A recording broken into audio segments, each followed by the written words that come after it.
You see those glossy Instagram posts of people living their best lives in Toronto or Vancouver?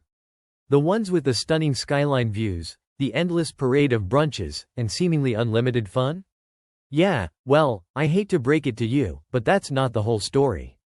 Not even close. I'm here to pull back the curtain and reveal the shocking truth. The cost of living in Canada's major cities is insane. We're talking, sell your kidney, insane. Disclaimer. Please don't actually do that. Seriously, I've crunched the numbers and I've lived it myself. Here's a terrifying stat to kick things off. The average rent for a shoebox-sized apartment in Vancouver can easily top $2,500 a month. And in Toronto? Don't even get me started on the bidding wars for rental properties. It's like the Hunger Games out there, but instead of fighting for survival, you're fighting for a tiny, overpriced apartment. We're going to dissect the real cost of living in cities like Toronto, Vancouver, Montreal, and more in 2025. And trust me, it's not for the faint of heart. We're not just talking about rent, which, yes, is astronomical. We're talking about the whole shebang. Groceries that cost more than a car payment, transportation that'll bleed you dry, and those hidden costs that'll sneak up on you like a ninja in the night. But what are those hidden costs? You'll have to read on to find out. I promise to spill all the tea, including some strategies for making it work if you're dead set on that big city life. By the end of this, you'll either be packing your bags for a more affordable life or doubling down on that side hustle to make ends meet. Either way, you'll be informed. You might even reconsider if that big city job is worth it or not. So, buckle up, Buttercup, because we're about to dive deep into the financial realities of living in Canada's urban jungles. Let's go. Housing costs in Canadian major cities. Okay, let's talk about housing. The big kahuna. The beast that's eating everyone's paychecks. Honestly, finding a decent place to live in any of Canada's major cities without going broke feels like winning the lottery these days. And the process? Oh boy, don't even get me started. It's a wild ride and an emotional roller coaster. Let's break it down. So, picture this. You're scrolling through rental listings, all bright-eyed and bushy-tailed, thinking you'll find a cute little one-bedroom in a trendy neighborhood. Then, bam, reality hits you like a ton of bricks. A 500-square-foot, cozy apartment is going for $2,200 a month in Toronto. And that doesn't even include utilities. I nearly choked on my coffee when I first saw those prices. I mean, who can afford that? And here's the kicker, it's not just Toronto. Vancouver is even worse. I've seen listings for micro-suites, basically glorified closets renting for $1,800. You could get a whole house in other parts of the country for that price. I remember helping a friend apartment hunt in Vancouver a while back. We went to see this one place, advertised as a charming studio. Turns out, the kitchen was a hot plate and a mini fridge tucked into a corner, and the bedroom was a loft bed you had to climb a ladder to get to. The price? $2,000. I kid you not. But here's where it gets truly insane. The competition. I'm not exaggerating when I say there are bidding wars on rentals. People are offering over the asking price, writing heartfelt letters to landlords, and even offering months of rent in advance. It's bananas. You've got to be prepared to move fast, have all your documents in order, credit check, references, employment letter, firstborn child, and be ready to pounce the second a decent listing pops up. And if you think buying a house is any better, think again. Unless you've got a hefty down payment saved up, we're talking hundreds of thousands of dollars, or you're making some serious bank, homeownership in these cities is pretty much a pipe dream. The average price of a detached house in Toronto is well over $1 million now. $1 million. And don't even get me started on the property taxes and maintenance fees. It's enough to make you want to pack your bags and move to a small town where you can buy a mansion for the price of a shoebox in the city. Here's a pro tip I learned the hard way. Expand your search radius. Look at areas just outside the city center. You might find something more affordable, and the commute might not be as bad as you think. Also, consider a roommate. Splitting the rent can make a huge difference. It's not ideal, but hey, desperate times call for desperate measures, right? I'll be honest, the housing situation in Canada's major cities is bleak. But don't lose hope. In the next sections, we'll tackle other expenses like transportation, food, and those sneaky hidden costs that can really drain your bank account. We'll also explore some money-saving strategies to help you survive the urban jungle. Transportation costs in major cities. Alright, so you've somehow managed to find a somewhat affordable place to live in the city. Congrats! Now, how are you going to get around? Let me tell you, transportation in major Canadian cities is a whole other beast. It can be a soul-sucking, time-wasting, and surprisingly expensive endeavor. Let's start with public transit. Most big cities have decent subway or bus systems, like the TTC in Toronto, the SkyTrain in Vancouver, or the Metro in Montreal. They can be a convenient way to get around, especially during rush hour when the roads are basically parking lots. A monthly pass will set you back around $150–200, depending on the city. Not a huge sum, but it adds up, especially when it is often delayed, overcrowded, or just plain unreliable. I remember one winter when the TTC was constantly delayed due to signal problems. I swear I aged a decade that year just waiting for the subway in the freezing cold. And if you think you can escape the TTC, you may need a car, right? Think again. Owning a car in a major city is like signing up for a second full-time job, except you're paying them. First off, gas prices are ridiculous. I remember seeing it hit over $2 a liter recently. I nearly had a heart attack at the pump. Then there's insurance, which is sky high in cities like Toronto and Vancouver. We're talking hundreds of dollars a month. Oh, and parking? Forget about it. Unless you're lucky enough to have a dedicated spot, which you'll probably pay extra for, you'll be circling the block for hours, praying to the parking gods for a space to open up. I once spent 45 minutes looking for parking downtown. By the time I found a spot, I'd missed half of the movie I was going to see. And don't even get me started on the traffic. Rush hour in any major Canadian city is a special kind of torture. You'll be stuck in bumper-to-bumper traffic, inching along at a snail's pace, while your blood pressure slowly rises. I used to have a commute from Mississauga to downtown Toronto. Some days, it would take me 2 hours each way. That's 4 hours of my life wasted every single day. I could have learned a new language in that time. So, what are your alternatives? Well, biking is becoming increasingly popular, especially in cities like Vancouver and Montreal, which have invested in bike lanes and infrastructure. But let's be real, biking in a busy city can be a bit like playing Frogger in real life. You're constantly dodging cars, pedestrians, and the occasional rogue squirrel. And in the winter? Forget about it. Unless you're a fan of frostbite and black ice, biking is a no-go for several months of the year. Then there's ride-sharing, like Uber and Lyft. They can be convenient in a pinch, but those fares add up fast, especially during peak hours when surge pricing kicks in. I once took a $70 Uber ride home after a night out because I didn't want to wait an hour for the night bus. My bank account was not happy with me the next day. Here's a tip I learned that saved me a ton of money. If you live close enough to work or school, consider walking. It might seem obvious, but you'd be surprised how many people don't even consider it. I used to live about a 30-minute walk from my office, and I started walking to work a few days a week. Not only did it save me money on transit, but it was also a great way to get some exercise and clear my head before and after work. If you have to drive, see if you can carpool with a coworker who lives near you. Every little bit helps. Look, transportation in a big city is never going to be cheap or easy. But with a little planning and some creative thinking, you can find ways to minimize the damage to your wallet and your sanity. In the next section, we'll tackle another major expense that's sure to make your eyes water: the cost of food. Get ready to learn about the joys of grocery shopping on a budget. Food costs in major cities. Okay, folks, let's talk about groceries. Remember those carefree days when you could just wander into a supermarket, grab whatever you wanted, and not have to check your bank balance before heading to the checkout?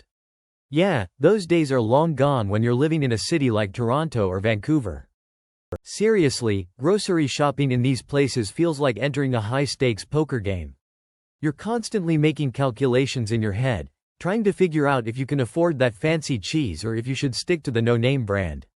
I swear, the price of produce these days is enough to make you want to start a farm in your tiny apartment. Have you seen the price of avocados lately? It's like they're made of gold. And it's not just the fancy stuff. Even basic staples like milk, eggs, and bread seem to get more expensive every week. I remember when a dozen eggs cost under $3. Now, you're lucky if you can find them for under $5. I nearly cried in the dairy aisle the other day. And don't even get me started on meat. If you're not a vegetarian already, the price of meat in these cities might just convert you. I've seriously considered taking up hunting just to save money. Not really though, I could never do that, but you get the idea. So, what's a budget-conscious city dweller to do? Well, you've got to get strategic. First off, say goodbye to impulse purchases. Those fancy crackers and that artisanal jam? Yeah, leave them on the shelf. You need a list, and you need to stick to it like glue. And meal planning is your new best friend. Figure out what you're going to eat for the week, make a list of ingredients, and only buy what you need. Trust me, it'll save you a ton of money in the long run. Another tip. Learn to love discount grocery stores. Places like No Frills and Freshco might not be as fancy as Whole Foods, but they'll save you a bundle. And don't be afraid of the no-name brands. Some of them are just as good as the name brands, but at a fraction of the price. I found some great deals on things like canned goods, pasta, and rice. And here's a secret weapon: ethnic grocery stores. If you're looking for spices, produce, or international ingredients, you can often find them much cheaper at these stores than at the big chains. Plus, it's a great way to explore new cuisines and expand your culinary horizons. I discovered my love for Korean cooking thanks to a little Korean grocery store near my old apartment. Now, let's talk about dining out. Just kidding. Unless you've got a trust fund or a sugar daddy, eating at restaurants in major cities is pretty much off the table. I'm not saying you can never treat yourself, but it's definitely not an everyday thing. Those $20 salads and $30 entrees add up fast. And don't forget about drinks. A glass of wine can easily cost $15 or more. I once went to a fancy restaurant in Yorkville and a tiny appetizer cost me $25. I could have bought a week's worth of groceries for that price. But here's a little trick I learned. Lunch is your friend. Many restaurants offer lunch specials that are significantly cheaper than their dinner menus. You can often get a full meal for under $20. And if you're really craving that restaurant experience, consider going for brunch instead of dinner. It's usually a bit more affordable, and who doesn't love a good mimosa? Look, I'm not going to lie. Eating on a budget in a big city takes work. It requires planning, discipline, and a willingness to get creative in the kitchen. But it's not impossible. And trust me, when you do manage to make a delicious and affordable meal, it tastes that much sweeter. In the next section, we'll dive into the world of entertainment and leisure. Spoiler alert. It's another area where your wallet will take a beating. But don't worry, I've got some tips for having fun without going broke. Entertainment costs in major cities. Alright, let's be real. Living in a big city is supposed to be exciting, right? You've got access to world-class concerts, amazing theater, professional sports teams, and a vibrant nightlife. But here's the catch. Unless you're rolling in dough, most of that stuff is way out of reach. Let's start with concerts. Remember when you could just show up at a venue, buy a ticket at the door, and see your favorite band for like $20? Yeah, those days are gone. Now, you've got to deal with Ticketmaster, pre-sales, dynamic pricing, and service fees that are higher than your rent. By the time you're done, that concert ticket can easily set you back $200 or more. I once tried to buy tickets to see a popular band at Scotiabank Arena. After waiting in the online queue for an hour, I finally got through, only to find that the cheapest seats were over $300. I nearly threw my laptop across the room. And it's not just concerts. Everything is expensive. Want to see a movie? That'll be $20, please. And don't even think about getting popcorn and a drink unless you want to take out a second mortgage. How about a live theater? Prepare to shell out at least $100 a ticket. Sporting events? Forget about it. Unless you're content to sit in the nosebleeds, you're looking at hundreds of dollars for a decent seat. I once splurged on Leafs tickets for a special occasion. Let's just say my bank account is still recovering. So, what's a budget-conscious city dweller to do? Well, you've got to get creative. First off, embrace free activities. Most cities have tons of free events, especially in the summer. Think outdoor concerts, festivals, movie screenings in the park, that sort of thing. They may not feature A-list celebrities, but they're a great way to have fun without spending any money. I've discovered some amazing local bands at free concerts in the park. Museums and art galleries often have free or discounted admission days. Check their websites and plan your visits accordingly. It's a great way to get a dose of culture without breaking the bank. And here's a pro tip. Become a master of the last-minute deal. Websites like StubHub often have tickets available at discounted prices on the day of an event. It's a bit of a gamble, but you can sometimes score amazing seats for a fraction of the original price. I once got last-minute tickets to a sold-out show for half price. It felt like winning the lottery. Another great option is to explore your city's parks and green spaces. Most major Canadian cities have beautiful parks where you can have a picnic, go for a bike ride, or just relax and enjoy the outdoors. It's a great way to distress and connect with nature without spending a dime. One of my favorite things to do in the summer is to grab a frisbee and head to Trinity Bellwoods Park in Toronto with some friends. It's hours of free entertainment. And don't underestimate the power of a good old-fashioned game night. Invite some friends over, break out the board games or playing cards, and have a potluck dinner. It's a cheap and fun way to socialize without having to spend a fortune at a bar or restaurant. My friends and I used to have a weekly poker night.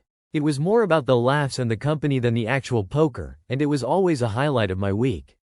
Look, I'm not going to sugarcoat it. Having a social life in a big city can be expensive. But it's not impossible. You just have to be a little more resourceful, a little more creative, and a little more willing to embrace the free and the frugal. In the next section, we'll tackle those sneaky hidden costs that can really add up and sabotage your budget. Cost of utilities, phones and the rest in major cities. So, you've budgeted for rent, groceries, and maybe even a few nights out. You think you've got this whole city living thing figured out, right? Wrong. There's a whole world of hidden costs lurking in the shadows, just waiting to pounce on your unsuspecting wallet. Let's start with utilities. Sure, you expect to pay for electricity, maybe gas, and water. But did you know that the cost of these essentials can vary wildly depending on the city you live in? For example, electricity rates in Ontario are some of the highest in the country. I remember getting my first hydro bill after moving to Toronto. I nearly fainted. It was double what I had been paying in my smaller hometown. And then there's the whole issue of heating in the winter. If you live in an older building with poor insulation, your heating bills can be astronomical. I once lived in a drafty old apartment in Montreal where the wind literally whistled through the windows. My heating bills in the winter were higher than my grocery bills. I basically lived in a sweater and a blanket for 3 months straight. Pro tip: invest in some good quality thermal curtains. They can make a big difference. Next up, your phone and internet bill. We live in a connected world, and staying connected comes at a price. But wait, there's more. Let's talk about laundry. If you're lucky enough to have in-suite laundry, consider yourself blessed. For the rest of us, it's either the laundromat or a shared laundry room in your building. Either way, you're looking at $2–3 per load, plus the cost of detergent and dryer sheets. It might not seem like much, but it adds up quickly. I used to do laundry every week, and it would cost me at least $10. That's $40 a month just to have clean clothes. And then there are all those little things that you don't even think about until they're staring you in the face. Things like haircuts, toiletries, cleaning supplies, and that occasional late-night poutine craving. These little expenses might seem insignificant on their own, but they can quickly snowball into a major budget buster. I once tracked my spending for a month and realized I was spending over $50 on just random little things like coffee, snacks, and impulse purchases. It was a real eye-opener. So, what's the takeaway here? It's simple. Be prepared for the unexpected. Those hidden costs are real, and they can easily derail your budget if you're not careful. My advice? Build a buffer into your budget for these little surprises. Set aside a little bit of money each month for those unexpected expenses. And track your spending. It's amazing how much you can save just by being aware of where your money is going. In our final section, we'll talk about the mental game of living in a high-cost city and how to stay sane when your bank account is constantly under attack. It's going to get a bit philosophical, but trust me, it's important stuff. The mental game. Stress, anxiety, and the high cost of city living. Alright, folks, let's get real for a minute. We've talked about how expensive it is to live in cities like Toronto, Vancouver, and Montreal. But what we haven't talked about is the mental and emotional cost of that lifestyle. Because here's the truth. Constantly struggling to make ends meet, constantly worrying about bills, and constantly feeling like you're falling behind can really mess with your head. I remember when I first moved to Toronto. I was so excited to be living in the big city, surrounded by all that energy and opportunity. But that excitement quickly turned into anxiety as I realized just how expensive everything was. I was constantly stressed about money. I'd lie awake at night, staring at the ceiling, wondering how I was going to pay my rent, my bills, and still have enough left over for, things like food and a social life. Every time I went out with friends, I'd be doing mental math in my head. Okay, if I order this appetizer, that's $15 I can't put towards my credit card bill. It was exhausting. And it wasn't just me. I saw it in my friends, too. We were all in the same boat, struggling to keep our heads above water. We'd talk about it all the time, comparing salaries, complaining about rent, and sharing tips on how to save a few bucks here and there. There was this constant underlying current of stress and anxiety in all our interactions. It felt like we were all just one unexpected expense away from financial ruin. And that takes a toll. It really does. You start to feel like you're failing, like you're not good enough, like you'll never be able to achieve that dream life that everyone else seems to have. And let's not forget about the pressure to keep up appearances. In a city like Toronto, there's a lot of pressure to look like you're succeeding, even if you're secretly drowning in debt. You see people with their fancy cars, designer clothes, and Instagram-worthy vacations, and you start to wonder, what am I doing wrong? It's easy to fall into the trap of comparing yourself to others, and that can lead to some serious self-esteem issues. It's a vicious cycle. You spend money you don't have to project an image of success, which only puts you further in debt, which makes you feel even worse about yourself. So, what can you do about it? How do you stay sane when your bank account is constantly under attack? Well, the first thing is to acknowledge that it's okay to not be okay. It's okay to feel stressed and overwhelmed by the cost of living. It's okay to admit that you're struggling. Don't try to bottle it up or pretend that everything is fine. Talk to your friends, your family, or a therapist. Just getting it off your chest can make a huge difference. Second, focus on what you can control. You can't control the housing market or the price of gas, but you can control your own spending habits. You can create a budget and stick to it. You can find ways to save money, even if it's just a few dollars here and there. And you can start to prioritize your mental health. Take breaks from social media. Go for a walk in nature. Meditate. Do whatever it is that helps you distress and recharge. And finally, remember that your worth is not tied to your net worth. It's easy to get caught up in the materialistic culture of the city, but at the end of the day, your value as a person has nothing to do with how much money you have or what kind of car you drive. Focus on building meaningful relationships, pursuing your passions, and finding joy in the simple things. Look, living in a major Canadian city is tough. It's expensive, it's competitive, and it can be incredibly stressful. But it can also be an amazing experience.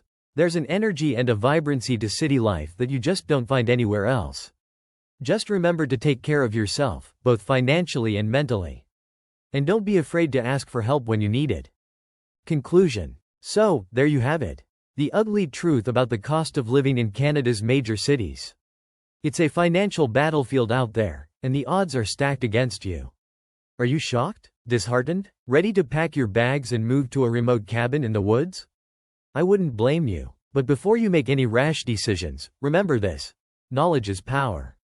By understanding the true cost of city living, you can make informed choices, create a budget that doesn't make you want to cry, and maybe, just maybe, find a way to thrive in the urban jungle. It won't be easy, but it might just be worth it. Or maybe not. What do you think? Are you up for the challenge, or are you running for the hills? Let me know in the comments below. And hey, while you're at it, hit that subscribe button for more brutally honest takes on life in the Great White North. You've been warned.